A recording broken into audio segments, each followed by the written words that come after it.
All right, so today I want to go over some tricks, tips, and techniques on construction. Things that are really, they're little things, but they mount up to large things through the day. The first thing would, of course, be your tool belt and making sure you have everything that you need for whatever your project is. It will vary. I'll change out tools periodically depending on what we're doing. I'm currently set up, we just finished doing some metal roofing work. So this tool belt is kind of geared up for that. It has the tin snips.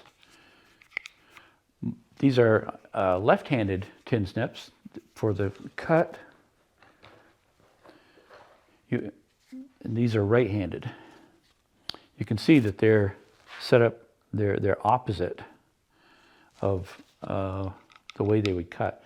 So depending on which way you're going, one will work better than the other. So it's good to have both of those on hand. Another thing is the utility knife. I always keep that, I always have that in my tool belt. Someone, a subscriber, had recommended this one to me. It has two blades. One is a regular blade. The other one's a hook blade. That's great for, well, I don't do carpeting. I know a lot of carpet layers, installers use that particular one, but this works well when you're on the roof for shingles. You can slice right through those. Always, and it has spare blades in there, of course. And then, of course, a carpenter's pencil. What good is a carpenter without a pencil? A lot of people like to keep them up here or under the hat. I've always struggled doing that. I have two pencils because if a lead breaks and you're up on the roof or somewhere and you don't have time to sharpen it, you have a backup. What else we got? A screwdriver, it's just kind of a handy thing if you want to pry something or screw something in. I just always keep that. Magic marker, this is a fine tip on that one. And a pen. Occasionally you have to write with a pen.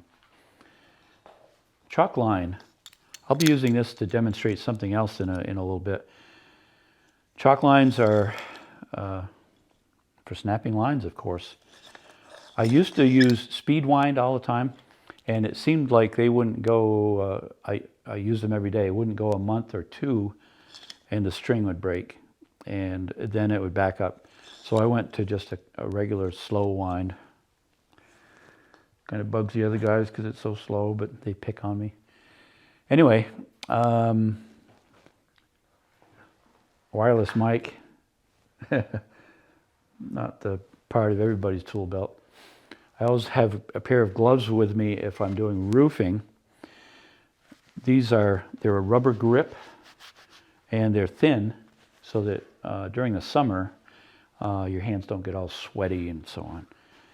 They're really great for grabbing metal roofing so that you can pull it up. You can, because you have a good grip, you don't have to work so hard wearing out your hands, gripping tightly, because these really grab on. Really like that. Speed square, that is like, I use this all the time.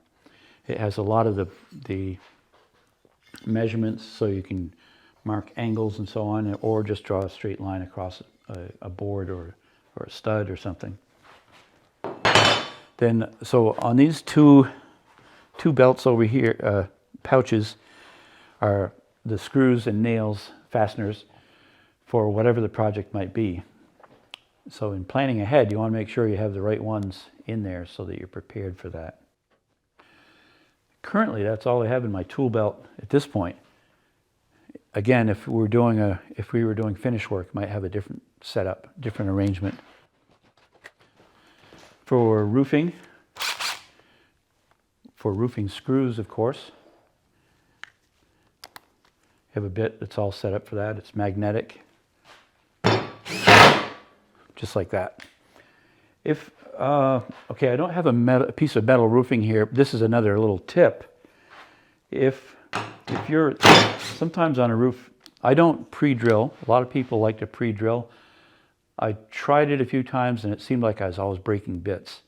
And so I'm able to line it up pretty well going right across the roof. So when you're on the roof, if you're trying to go through the metal roofing, different bits have different tips on the end that are, some are sharp, some are not so sharp. This is not a cutter type screw, but I will set the screw to the metal and I'll give it a tap when I hit the trigger, and it starts it a lot more easily than it starts easily in this wood anyway. But if you're doing metal roofing,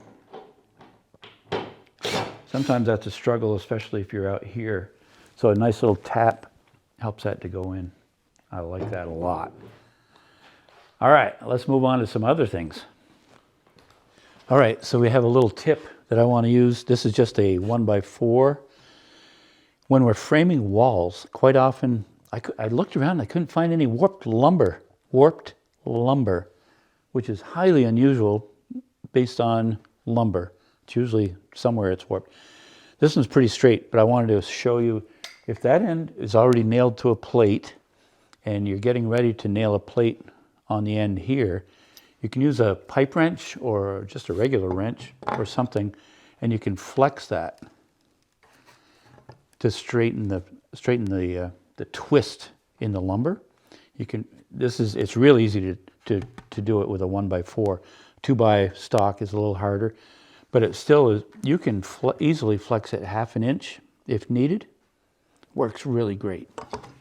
One thing I wanted to demonstrate is when we're upstairs putting up a gable end wall, and we're concerned about, like, if this was the upstairs, the end of the building where the wall is going to be built and stood up straight, you want to make sure when you're building it and you tip it up that it doesn't just slide right off the edge of the roof. So a little trick that we do, based on whatever lumber we're using, typically it'll be a 2x4 wall. So the studs will be nailed in here, any windows or whatever. Then we mark, we know this is 3.5 inches. So we'll make marks at 3.5.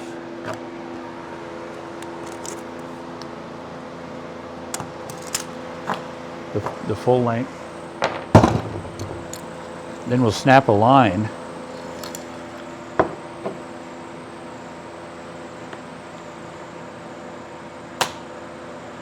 Just like that.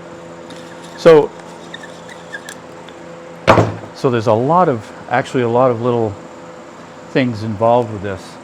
We're going to bring this up to the chalk line. If this was maybe a 24-foot wall, we've snapped that line all the way across so we know it's perfectly straight. And then we'll frame all the walls, get them ready to go.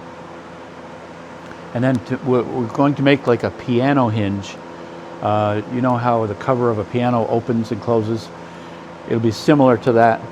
We're going to set it there. We'll take a framing gun and shoot a nail. Let's look on the drawing board for a second. Okay, so we have the floor and this plate. If this is the edge of the floor, we'll say, that 2x4 plate that I just demonstrated, standing upright. We're going to toenail a nail periodically through, and we want to hit that point. So the nail will go through like that. And we'll do that all the way down through. Let's go back over and look there. Okay, in doing the piano hinge, we're going to sneak up to the chalk line, but we want to stay away from it, this side of it, a little bit, because the impact of the nail. Let's get this load up. So the impact of the nail is going to, when it hits it, it's going to bump it over. So you need to stay back a ways. If it doesn't go all the way, you can always take a hammer and tap it in more.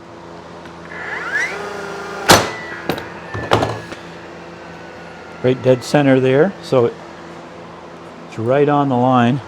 So I'll work our way down, come away from the line.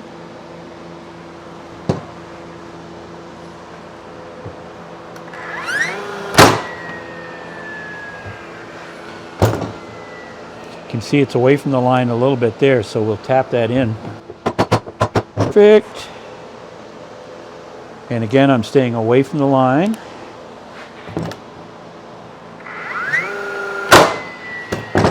Just like that. So now it's really fixed in place, and when you have a wall, hold on a minute. Okay, after we've built, all the studs are on, and it's optional if you want to sheathe it or not ahead of time, depending on how much muscle you have, or if you have a wall lifter, which we have one, we have two actually, and we've used them a couple of times, but typically a gable end wall, the way we do them is, they're not that heavy. 3 people can lift them pretty easily. So it's made, so now that we've nailed it down through here, it will, as the wall tips up, okay, that pulled out just a little bit. When it comes down, it will draw back. Typically, if there's more weight, this is pretty light, so it kind of just bowed out. But it sucks it back in so that it stays right to that line. If it doesn't, you still have the option of tapping it in or out as needed. We do that all the time. Another handy trick that sometimes follows nailing things, if you've nailed them inappropriately, pulling a nail is sometimes a little difficult. So if you use a fulcrum, let's get in there, it pulls it a lot more easily. No, really, that nail got bent, so it was coming out pretty hard. Okay, this is a fun little interesting trick. When you're screwing near the end of a board, it splits really easily. You can see how that split. If you start the screw, these are 2-inch sheetrock screws, and then put it in reverse and just push down and kind of ream it out. It saves going and getting a drill bit. You can see that doesn't split it like it does this. How about a couple of fun facts? So when you're getting ready to frame something, for instance, when we build a 24 by 24 garage, as a rule of thumb, you can figure a stud per foot. Even though you're putting them 16 inches on center, the but the cuts that you have to make typically for windows and door openings will consume those extra ones, or when you get to a corner, there'll be some extra studs.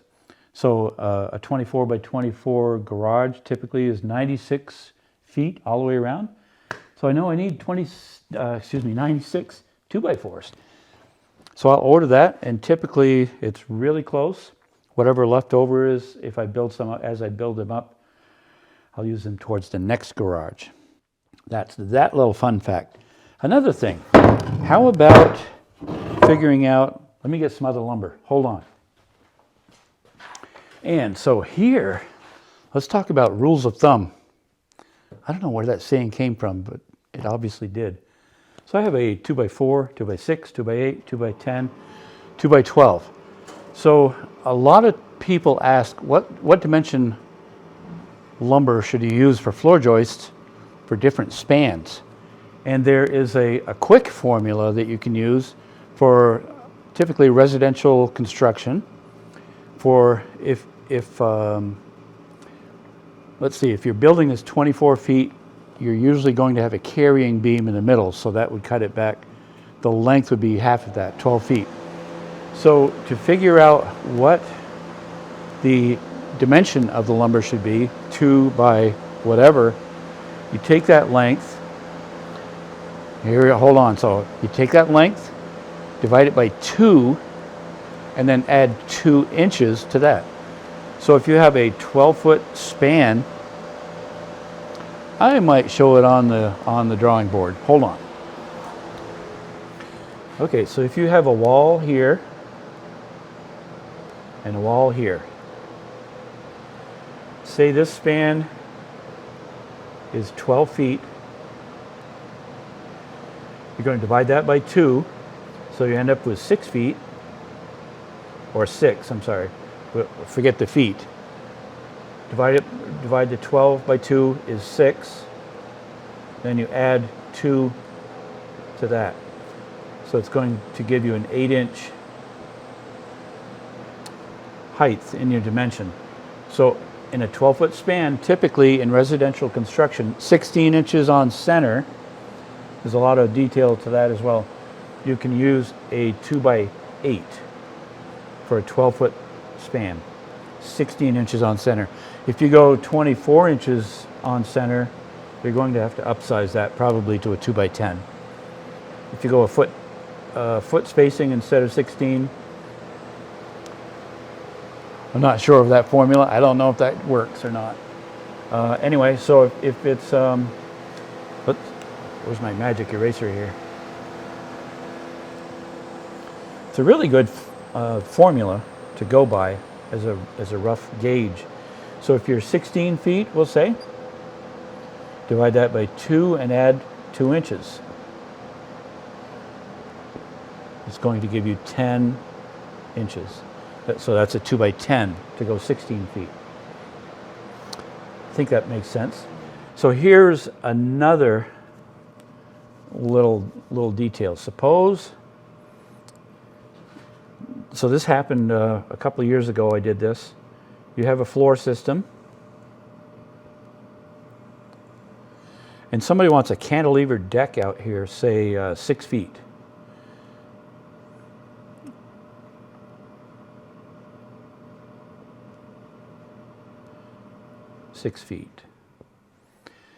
The rule of thumb is for every foot that you go this way, you go back 2 feet.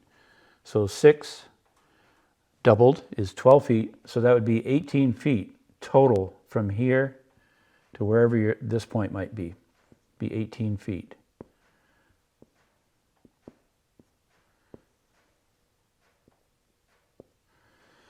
That's getting into some long lumber at that point. The one that we did, we used 16 footers. These were eye joists, and they were 14 inches tall. So these I used 2x12 pressure treated, 16 on center, and they sistered along the bottom of the eye joist so that it gave a drop here, so that if rain is coming down, and then we flashed it with a wall up here, flashing, so if rain's coming down, it's going to hit that flashing and shed out. So that works really well. So the formula is 2 for 1. For every foot out, 2 feet in. That worked really well. So we actually did overkill on this to make sure it was super strong, because I wanted to allow for snow load. And fortunately, we had also allowed for a porch up there. So they had 6 feet out, and this is all dry now, dry area. Worked really well. Yes, there we go. Okay, well, thanks for watching. Hope you enjoyed this little video on tips and tricks. Have a great day, and thanks for watching.